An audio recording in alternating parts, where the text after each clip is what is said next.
We're in the Basilica of Santa Maria Maggiore in Rome, one of the great churches of this city and one of the oldest. By legend, the church was founded in the 4th century when the Virgin Mary appeared in a dream to a pope and also a prominent, wealthy citizen and his wife. And the Virgin Mary said, "In the morning, I'm going to cover a site with snow, and that is the place that you should build a church in my honor." The remarkable thing is that it was August, and so the idea of snow was most improbable. But the church we're standing in is believed to have been constructed in the 5th century, so this is a very ancient space. But one that's been renovated and restored and expanded many, many times. This is such a broad, open, and bright space, and it's a reminder that the early Christians borrowed a type of ancient Roman building known as the Basilica. Those ancient Roman structures were administrative buildings, and here that architecture has been translated to a Christian structure. And it was an ideal type of building for some of the first churches because it could hold large numbers of people and focus one's attention at the altar. But let's look at some of the mosaics, some of which are among the oldest in the city, the mosaics that line the nave walls. These are stories that come from the Jewish Bible. This kind of thinking of the relationship between the Old Testament and New Testament is referred to as typology, understanding the Old Testament figures as types or figures that foreshadow the figures in the stories of the New Testament.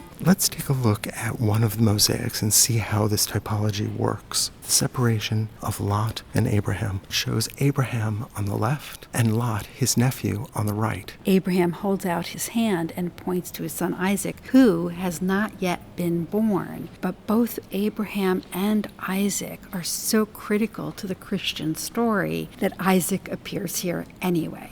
Isaac is a reference to Christ. He is a type. Abraham will be asked and willing to sacrifice his son Isaac, just as God is willing to sacrifice his son Jesus Christ. The mosaic makes the story so clear. Even this far below, we can read this separation between Lot and his people and Abraham and his people. We can see this empty space with blue sky and a tree and gold in the middle of the two groups of figures. And on the left, what looks like a basilica, similar to the one that we're standing in, referring to the idea of the church as the legacy of Abraham and Isaac. And there are echoes of the ancient Roman tradition, sometimes referred to as the classical tradition, in these figures, in their clothing, but especially in the easy movement of these figures. There are parts of the mosaic, however, that are treated less naturalistically. We do see light and dark and the drapery of the figures, the description of their bodies underneath, even light and shadow in their faces that make them appear three-dimensional. But if we look behind them, we see heads stacked up almost like grapes, a symbolic way of indicating crowds of people. We are so lucky to be able to enter into an ancient church and see remnants of its original decorative programs. But one of the most interesting parts of this church is that mosaic is used over centuries. Let's take a look at the mosaics in the apse, which were added to the church many centuries later. Framed by the baldacchino, the large canopy over the high altar, is this incredible apse mosaic. This dates to the 13th century. It is spectacular. There's just so much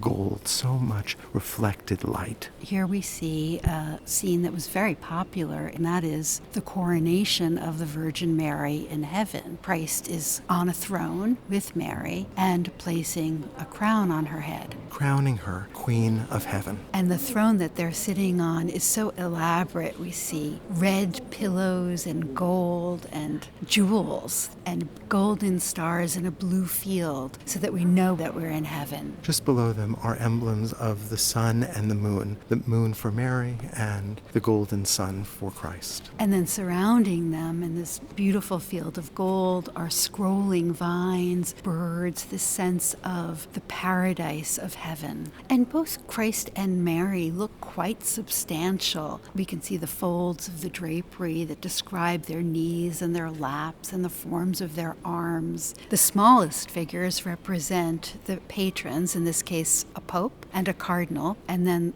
The three figures beside each of them are saints. Most interestingly, two saints, St. Francis and St. Anthony of Padua. St. Francis, the founder of the Franciscan order, and St. Anthony, an important Franciscan. And the reason these figures are here is that the Pope at this time, Nicholas IV, was the first Franciscan Pope. The sun has just broken through the clouds, and it is now illuminating the mosaic with the most brilliant light. As the light reflects off the gold, these figures seem so palpable, so present. And it seems as if the light of heaven is in this church.